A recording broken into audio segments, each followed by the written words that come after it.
Jammu Kashmir police constable इम्तिहान के हवाले से एक अहम तरीन जानकारी दे रहा हूं। दोस्तों, आपको मालूम है कि जो डिजर्विंग कैंडिडेट्स हैं उनके साथ इनजस्टिस नहीं होना चाहिए।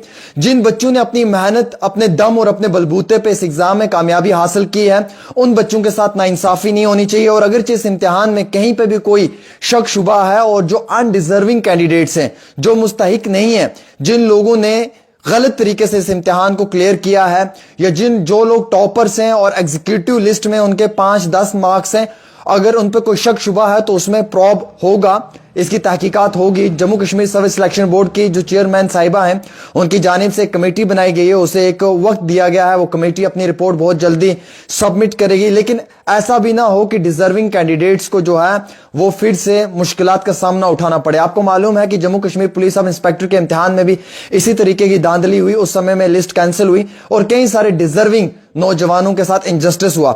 देखिए, कुछ गरीब परिवारों के बच्चे दिन रात मेहनत करके अपने दम, अपने बलबूते पे इम्तिहान को पास करते हैं और कुछ अनडिजर्विंग कैंडिडेट्स की वजह से डिजर्विंग लोगों से भी ये चांस निकल जाता है।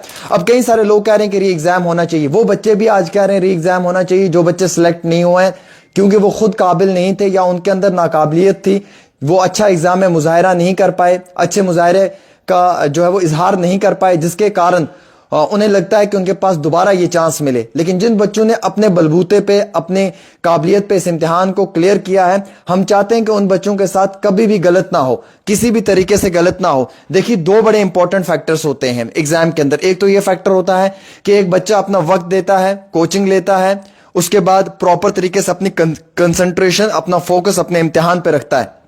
एक तो ये इंपॉर्टेंट है। दूसरा यह है कि वो बच्चा जो शायद किसी न किसी तरीके से किसी धांधली को अपनाकर कामयाबी हासिल करने की कोशिश करता है और वो अनडिजर्विंग होता है, जो अपनी काबिलियत, अपने बलबूते के दम पे एग्जाम क्लियर नहीं करता है, बल्कि वो किसी तरीके से किसी यानी कि लिंक पे या कोई अपना हम ये कह सकते हैं कि बेनिफिट ले सकता है किसी बड़े लेवल के ऊपर, उनके खिलाफ कार्रवाई होनी चाहिए। अब जो अगर इसमें अनडिजर्विंग है, जो मुस्तहिक लोग नहीं है, या वो कैंडिडेट्स जो सही नहीं है, जिन्होंने गलत तरीके से इस इम्तिहान को क्लियर किया है, अगर उन पर शक शुबा है, उनकी प्रॉपर तरीके से प्रॉब होना चाहिए, उसमें पूरी तहकीकात होनी चाहिए, छानबीन होनी चाहिए, अमली तौर पे इसे अमली जामा पहनाना चाहिए यकीनन तौर के ऊपर इसे, ताकि किसी भी बच्चे को ये महसूस ना हो कि उसके साथ इनजस्टिस हुआ है। मैं देख रहा हूं, मुझे कई सारे फोन कॉल्स आए, कई सारे बच्चों के आए, कई सारी बहनों के फोन कॉल्स है कि भैया हमने अपनी काबिलियत पे, अपने दम पे, अपने बलबूते पे इस इम्तिहान को क्लियर किया है,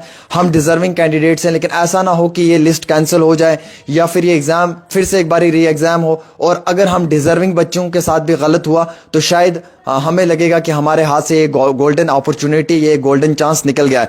तो फिर मैंने मुनासिब समझा और ये सोचा कि ये बात भी सही है, ये बात भी हकीकत है। अगर 2, 4, 10 लोग गलत हैं, उनकी वजह से 4000 बच्चों को गलत तरीके से जो है वो इस चीज में नहीं लाना चाहिए, क्योंकि आपको मालूम है सबके सब बच्चे तो धांधली करके तो कोई पास नहीं होता है, सबके सब बच्चे मेहनत करते हैं। अगर उसमें से 2, 4, 5 बच्चे ऐसे हैं जिन पे शक शुबा जा रहा है या जिनको शक और शुबे की निगाह से देखा जा रहा है, तो उन पे तो कानूनी कार्रवाई को अमल में लाना चाहिए। उसमें तो मैं हमेशा से कह रहा हूं, दिन अव्वल से कह रहा हूं कि जो अनडिजर्विंग कैंडिडेट है उसके खिलाफ कानूनी कार्रवाई होनी चाहिए। पर जो डिजर्विंग कैंडिडेट है, जो बच्चा मुस्तहिक है, जो बच्चे ने अपने दम पे इस एग्जाम को क्लियर किया है, या जो बच्चा डिजर्विंग है, जिसने अपने काबिलियत के ऊपर इस एग्जाम को किया है, उसके साथ गलत नहीं होना चाहिए। ये साफ क्लियर सी बात है कि अगर भाई 4 लोग हैं, 4 लोगों में से 2 लोग गलत है, तो उन दोनों को लिस्ट से आउट करो, उन लोगों को लिस्ट से बाहर करो। लेकिन 2 अगर काबिल बच्चे हैं, उन्होंने अपने बलबूते पे ये एग्जाम क्लियर किया, उनके साथ इनजस्टिस नहीं होना चाहिए। एक मछली सारे तला को गंदा कर देती है, ये आपने और मैंने ये कहावत, ये मुहावरे सुने हैं। यहां पे भी वही बात है। अगर किसी 2, 4, 10 लोगों की वजह से सिस्टम के अंदर कमजोरी पैदा हो रही है, तो उन 2, 4, 10 लोगों के ऊपर नकेल कसी जाए, उनके ऊपर कानूनी कार्रवाई को अमल में लाया जाए, उन पर स्ट्रिक्ट तरीके से एक्शन होना चाहिए। लेकिन बाकी लोगों को जो है वो बिल्कुल भी उनके साथ इनजस्टिस नहीं होना चाहिए। अब कितने सारे बच्चे हैं, गरीब परिवारों के हैं, जो गरीब खानदानों से ताल्लुक रखते हैं, जिन्होंने मेहनत करके इस इम्तिहान को क्लियर किया। शायद मैं, आप और हमारी जगह कई सारे ऐसे बच्चे होते हैं जिन्होंने अपनी काबिलियत पे से इम्तिहान को क्रैक किया, फिर से उन बच्चों का री एग्जाम हो तो वो उनके साथ भी इनजस्टिस है। अब कई सारे बच्चे ऐसे हैं जो पास नहीं हो पाए, 5 लाख फॉर्म लगा है, 4000 वैकेंसीज थी, 0.1% की भी सिलेक्शन हम नहीं मान सकते हैं कि इसमें हो सकती है। और अगर 5 लाख बच्चे अपनी नाकाबिलियत की वजह से रह गए हैं, तो उसमें यह नहीं है कि आप उन बच्चों को भी हटा दो जो डिजर्विंग है। अब मैं अगर खुद नाकाबिल हूं, मैं इम्तिहान को क्लियर नहीं कर पाया, उसमें मेरी खुद की कमी है क्योंकि मैं उस इम्तिहान के काबिल नहीं था। इसका ये मकसद नहीं है कि जो बच्चा अपनी काबिलियत के दम पे पास हुआ है हम उसे भी ये कह दें कि जनाब ये भी गलत है, इसने भी गलत तरीके से किया है। हाँ, जिन पे शक जा रहा है, टेली कम्युनिकेशन हो, फोटोग्राफी हो, एग्जीक्यूटिव, आर्म्ड हो, जहां पे ये शक आ रहा है, जहां पे ये शुबा आपको दिख रहा है जहन में कि ये गलत है, ये चीज गलत है, उन लोगों के ऊपर छानबीन होनी चाहिए, क्लियर तरीके से होना चाहिए। और सिस्टम के अंदर इस तरीके से होता है क्यों है? देखिए, अगर ये एग्जाम फेयर ट्रांसपेरेंसी के साथ होता तो इसमें प्रॉब करने की जरूरत नहीं थी। अगर ये सिलेक्शन लिस्ट प्रॉपर तरीके से ट्रांसपेरेंसी के साथ आउट होती तो शायद इसमें किसी भी तरीके से जो है वो प्रॉब की जरूरत नहीं थी। प्रॉब मींस तहकीकात करना। तहकीकात तब की जाती जब शक शुबा हो, जब कोई एविडेंस हो, या फिर जब इंसान को यह महसूस हो कि यहां पे गलत हो सकता है। उस बुनियाद के ऊपर उस चीज में जो है वो प्रॉब किया जा सकता है। अब इल्तिजा मुफ्ती ने आवाज उठाई, वहीदुर रहमान परे ने आवाज उठाई, यंग युवा नेताओं ने आवाज उठाई, पॉलिटिकल एक्टिविस्ट लोगों ने आवाज उठाई, सोशल एक्टिविस्ट लोगों ने आवाज उठाई। उन्होंने कहा कि जनाब ये इनजस्टिस हो रहा है, ये गलत हो रहा है, ये लोग एक लिस्ट में 5 पॉइंट ला रहे हैं, एक लिस्ट में 10 मार्क्स हैं इनके, एक लिस्ट में 15 मार्क्स हैं इनके। सेम कैंडिडेट जो है वो टेली कम्युनिकेशन में, फोटोग्राफी में टॉप कर रहा है, 80 मार्क्स ले रहा है, 70 मार्क्स ले रहा है, 90 मार्क्स ले रहा है। With in 6 day gap 60% same syllabus के बाद इतना सब कैसे हो सकता है? सवाल निशान तो खड़ा होता है। एटलीस्ट अगर वो वहां पे 80 मार्क्स ले रहा है तो यहां पे कम हो पे 40 मार्क्स तो लेना चाहिए था, 30 मार्क्स तो लेना चाहिए था, 45 to 50 की रेंज में तो आना चाहिए था। बिल्कुल उसका ग्राफ जीरो पे जा रहा है, वहां पे वो 80 to 90 का स्केल आउट कर रहा है और यहां पे वही कैंडिडेट जो है वो फॉल आउट हो रहा है इन बिटवीन 10 to 15 मार्क्स। तो ये बड़े कठिन से सवाल हैं जो हम सब लोगों को शक शुबह के निगाह में लाते हैं, जो हम सब लोगों को इस चीज पे शक करने के लिए मजबूर करते हैं। अब सच ये भी है कि 2, 4, 10, 15, 20 बच्चे अगर गलत कर रहे हैं, अगर उन लोगों ने गलत किया, उन 2, 4, 10, 20 बच्चों के ऊपर मुस्तहिक, उन 2, 4, 10 बच्चों के ऊपर प्रॉपर तरीके से एक्शन हो या सिस्टम के अंदर ये सब चीजें हो। लेकिन जो डिजर्विंग है, जो बच्चे ने अपने दम पे, अपने बलबूते पे, अपनी काबिलियत पे इस इम्तिहान को क्लियर किया, उसके साथ इंजस्टिस नहीं होना चाहिए। क्योंकि देखिए, गरीब का बच्चा 500, 600, 700 रुपए दे के जो है वो मैंने खुद देखा कांस्टेबल में। मैं खुद एक ऐसा प्रूफ हूं जिसने ग्राउंड पे रिपोर्टिंग की एग्जामिनेशन हॉल्स के बाहर। वो बच्चे राजौरी पुंछ से आए, टेम्पू लेकर आए, हर घर से 2-2, 4-4 इलाके से टेम्पू निकले, टेम्पू, मेटाडोर, बसों में वो बच्चे इम्तिहान देने के लिए राजौरी पुंछ से जम्मू के एग्जामिनेशन सेंटर्स में आए। 7-7, 800 रुपए बच्चे ने फॉर्म की फी फिल की, आपको मालूम है। फिर यहां पे आकर रात को वो होटल में रुके, 1000-1500 होटल वाले को दिया, सुबह जाकर एग्जामिनेशन हॉल में अपना पेपर दिया। एग्जामिनेशन हॉल भी अलग अलग जगहों पे थे, आउटसाइड द सिटी था, आउटस्कर्ट्स में थे, जैसे सुंजमा में था, चौआदी में था, आप देख लीजिए बीरपुर में थे सेंटर। तो वहां पहुंचने के लिए भी उन लोगों ने ऑटो हायर किए, 200-250 रुपए ऑटो वाले को दिए। फिर एग्जामिनेशन हॉल पहुंचे, वहां पे जाके अपना पेपर दिया। कुल मिलाकर कम पेश हम ये कह सकते हैं कि 2-3 हजार रुपए एग्जाम पे भी खर्चा आया इन गरीब बच्चों का। फिर लास्ट में जाके इनके साथ यही हुआ। अब सिस्टम के अंदर ऐसा क्या है जो शक हो रहा है? सिस्टम के अंदर ऐसा क्या है जो हम सब लोगों को शक करने की जरूरत पड़ रही है? क्या सिस्टम में ट्रांसपेरेंसी नहीं है?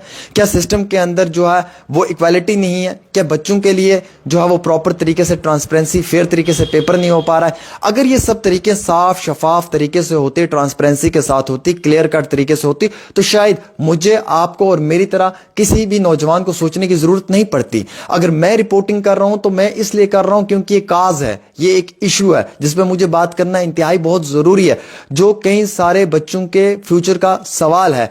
1, 2, 4 बच्चे नहीं बल्कि लाखों की तादाद में जिन बच्चों ने फॉर्म भरा है, करोड़ों रुपए की जिन बच्चों ने सरकार को फीस दी है, आज उन बच्चों के फ्यूचर और मुस्तकबिल के साथ अगर खिलवाड़ होगा तो हमें खामोश नहीं रहना है। हमें वक्तन फवक्तन उनकी आवाज को हायर अथॉरिटीज तक, हुकूमत तक पहुंचाना है।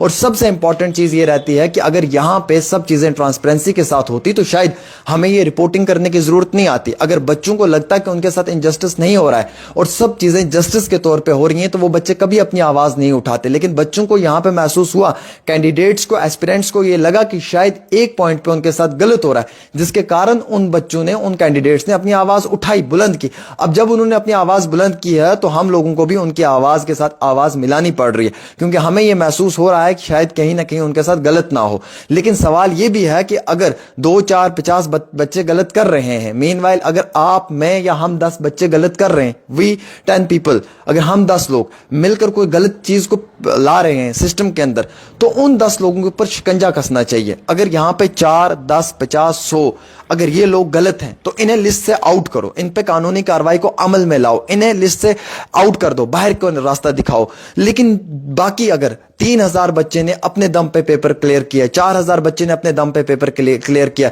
4200 बच्चे ने अपने दम पे पेपर क्लियर किया, तो उन बच्चों के साथ इंजस्टिस मत करो। मैं ये चाहता हूं कि उनके साथ इंजस्टिस नहीं होना चाहिए। अगर 10 बच्चे गलत हैं तो उन 10 बच्चों को लिस्ट से आउट करो और सिस्टम के अंदर ये प्रॉपर तरीके से देखो कि कमी कहां है, ये किसकी वजह से हुआ है, इसके लिए रिस्पॉन्सिबल कौन है, कौन किस इंसान ने इस तरीके की चीज को अंजाम दिया है, उस पर कानूनी कार्रवाई अमल में लाई जाए, उससे सलाखों के पीछे जेल में धकेला जाए। लेकिन अगर बाकी बच्चों ने, गरीब परिवारों के बच्चों ने, फार फ्लंग एरिया के रहने वाले बच्चों ने, दूर दराज इलाके के रहने वाले बच्चों ने पढ़ लिख कर मेहनत से इस इम्तिहान को अपने बलबूते पे पास किया है, तो उनके साथ गलत नहीं होना चाहिए ना, उनके साथ इंजस्टिस नहीं होना चाहिए ना। अगर मैं, आप या हमारी तरह के 10 बच्चे ऐसे हैं जिन्होंने अपनी काबिलियत पे, अपने दम और अपने बलबूते पे उस इम्तिहान को क्लियर किया, उन बच्चों के साथ कभी इंजस्टिस नहीं होना चाहिए। जो बच्चे गलत हैं उनके साथ जो है वो प्रॉपर तरीके से स्ट्रिक्ट एक्शन लिया जाए। अब आप देखिए इम्तिहान में खर्चा कितना हुआ, हैरानगी महसूस होती है मुझे। एक कैंडिडेट का 3 से 4 हजार रुपए खर्चा हुआ है। रजौरी पुंछ से बच्चे आए, डोडा किश्तवाड़ से बच्चे आए, श्रीनगर से जम्मू पेपर देने के लिए, अलग अलग जगहों में सेंटर्स थे, बर्फबारी का टाइम था, मौसम खराब था, इतनी मुश्किलात उठाकर वो आए, उन्होंने आकर उस ठंड में, उस कहर में पेपर दिया। लास्ट में निताज आने पर यह मालूम चला कि भाई ये बच्चा तो डिजर्विंग ही नहीं है, जो डिजर्विंग है उसको अनडिजर्विंग कर दिया है। अब हम अगर ये कहें कि एग्जाम दोबारा ना हो तो फिर कई सारे एस्पिरेंट्स कहेंगे कि आपने गलत कहा, आपको ये नहीं कहना चाहिए था, क्योंकि ये हमारे मुस्तकबिल का सवाल है, ये हमारे फ्यूचर का सवाल है। और अब हम अगर ये कहें कि री एग्जाम हो तो कई सारे कैंडिडेट्स कहेंगे कि सर हमने तो अपने दम पे, अपने बलबूते पे इस एग्जाम को क्लियर किया था, हम तो गलत नहीं है, हमने तो पढ़ लिख कर मेहनत से इस इम्तिहान को क्लियर किया है, आप कह रहे हैं कि री एग्जाम होना चाहिए। तो दोनों सिचुएशंस में हम फंसे हुए हैं, एज ए जर्नलिस्ट हम दोनों सिचुएशंस में फंसे हुए हैं।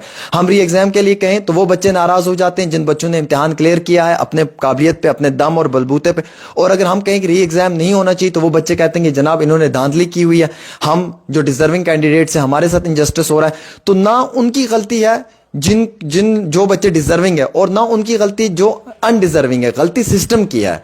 ट्रांसपेरेंसी होती तो शायद ये टाइम ना देखना पड़ता, फेयर तरीके से पेपर होता, साफ शफाफ तरीके से पेपर होता तो ये सारी चीजें ना होती। अब देखिए Jammu Kashmir police sub inspector के इम्तिहान में पहले स्कैम हुआ, फायर एंड इमरजेंसी के एग्जाम में स्कैम हुआ, उसके बाद अब कांस्टेबल के एग्जाम में स्कैम हुआ। आज के डेट में कोई भी बच्चा इम्तिहान देने से पहले यह सोचता है कि भाई मैं पेपर तो देने जाऊंगा, मैं अगर डिजर्विंग हूं, मैं फिर भी अनडिजर्विंग हूं, घोटाला होगा और पेपर में वो पास हो जाएगा जो डिजर्विंग ही नहीं है। मतलब जम्मू कश्मीर के नौजवानों का भरोसा उठ चुका है सिस्टम पे से। अब इन नौजवानों का भरोसा कैसे कायम करना है ये सरकार को सोचना है। अगर एक बच्चा कितना भी काबिल है, वो कितनी भी मेहनत कर रहा है, लेकिन last at the end of the day last point पे उसके जहन में यही है, मैं कितना भी अच्छा पेपर अटेम्प्ट करके आऊंगा, मैं कितने भी अच्छे तरीके से अपने पेपर को सॉल्व करके आऊंगा, शायद मैं लिस्ट में नहीं हो सकता हूं, क्योंकि जो डिजर्विंग है उसे मौका ही नहीं मिलेगा, इनजस्टिस होगा, धांधली होगी, घोटाला होगा और अनडिजर्विंग को चांस मिल जाएगी, डिजर्विंग वहीं का वहीं रहेगा।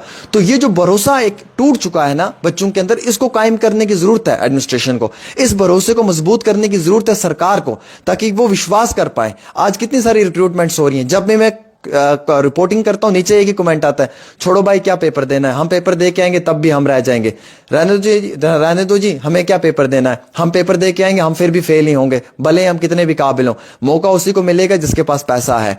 हम तो सिर्फ जो है वो फॉर्म की फी दे रहे हैं सरकार को, सिर्फ सरकार को एक रेवेन्यू इकट्ठा करके दे रहे हैं, हमारा पेपर देने का तो कोई फायदा ही नहीं है। अब जब इतना विश्वास, भरोसा, एतमाद, यकीन बच्चों का टूट जाए तो फिर मुझे बताएं वहां पे क्या हो सकता है? कुछ नहीं हो सकता। वहां पे सिंपल मायने में यह हो सकता है कि एक डिजर्विंग कैंडिडेट के साथ गलत ही हो सकता है। आज के समय में 5 लाख युवाओं के मुस्तकबिल का सवाल है, 2, 4, 10 घरों का नहीं है, और इसमें सरकार को बहुत अच्छी तरीके से जांच पड़ताल करनी चाहिए। हमें उम्मीद है कि जेकेएसएसबी इस मामले में कानूनी कार्रवाई को अमल में लाएगी और जो अच्छे लोग हैं वो अच्छे तरीके से हों। और अगर पेपर भी लीक होता है तो क्यों होता है, किस तरीके से होता है, डेफिनेटली अगर एग्जाम के अंदर ये सब चीजें होती हैं तो इनको देखकर जो है वो हम सब लोगों को सोचने की जरूरत पड़ती है कि क्यों होना चाहिए। अभी सारे कैंडिडेट्स लिख रहे हैं कि जनाब बिल्कुल जो है वो इस तरीके से हो रहा है, ये गलत है। तो मुझे भी लग रहा है कि अगर ये गलत है तो इसमें आप लोगों को भी अपनी राय जरूर देनी चाहिए।